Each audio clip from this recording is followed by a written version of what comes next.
Quem aí nunca teve dor de cabeça? Meu nome é Fernanda, sou médica, especialista em acupuntura e tratamento da dor.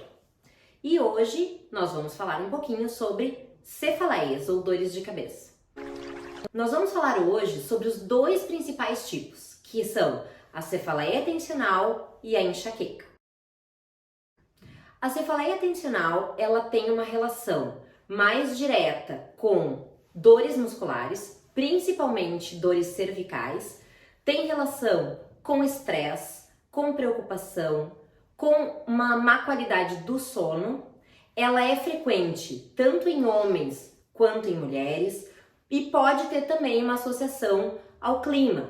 Temperaturas mais frias, climas mais úmidos podem agravar então a dor cervical e, por consequência, agravar as cefaleias tensionais.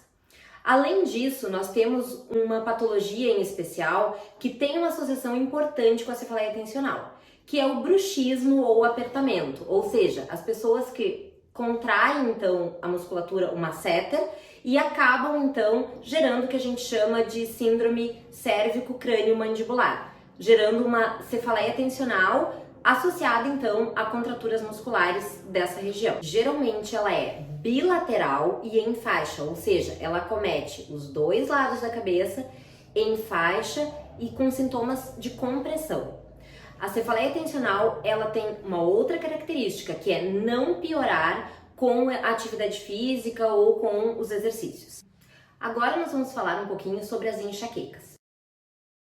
A enxaqueca, ela tem como característica ser mais predominante no sexo feminino, pode ter associação com ciclo menstrual, pode ter associação com o uso de hormônios, de anticoncepcionais, orais ou injetáveis.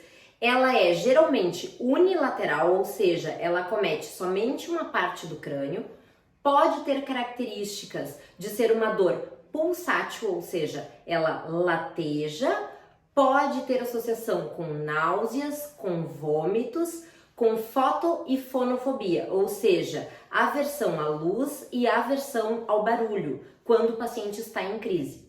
Muitas vezes a enxaqueca, ela pode vir acompanhada de aura, ou seja, prévios. O paciente pode ter alterações visuais, pode ter tontura, pode ter uma dormência em determinado lado da face. Então isso muitas vezes já avisa que a crise de enxaqueca está chegando. Além disso, a enxaqueca pode ter relação com atividade física, ou seja, piorar com os exercícios, e tem característica muitas vezes incapacitante, ou seja, o paciente que tem a crise não consegue sequer executar suas atividades laborativas.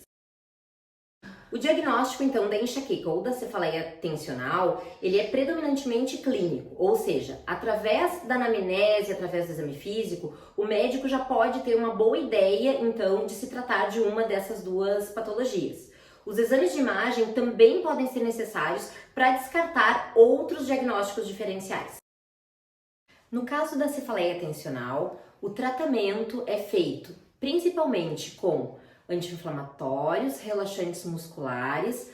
A acupuntura tem um papel bem importante no tratamento, principalmente de dores de origem miofascial, desativando os pontos gatilhos que causam dor.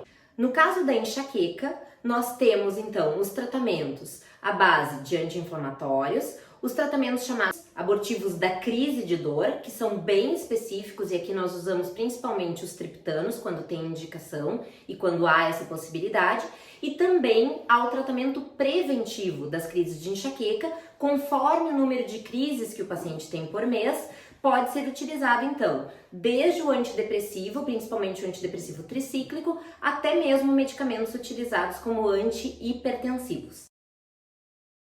E atenção, ao contrário do que se pensa, muitos pacientes esperam a dor de cabeça ficar mais forte para ver se vai precisar usar medicação.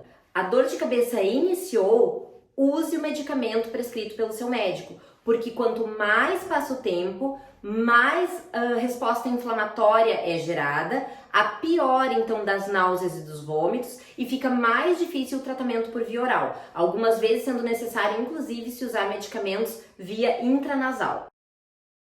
Um cuidado especial que se deve ter nas dores de cabeça são os extremos de vida, por exemplo, dores de cabeça em crianças ou dores de cabeça em idosos, pacientes que nunca tiveram dor de cabeça e começaram a ter, merecem um diagnóstico mais acurado. Dores de cabeça relacionadas, então, a vômitos em jato, dor de cabeça relacionada à febre, à rigidez de nuca ou a alterações visuais.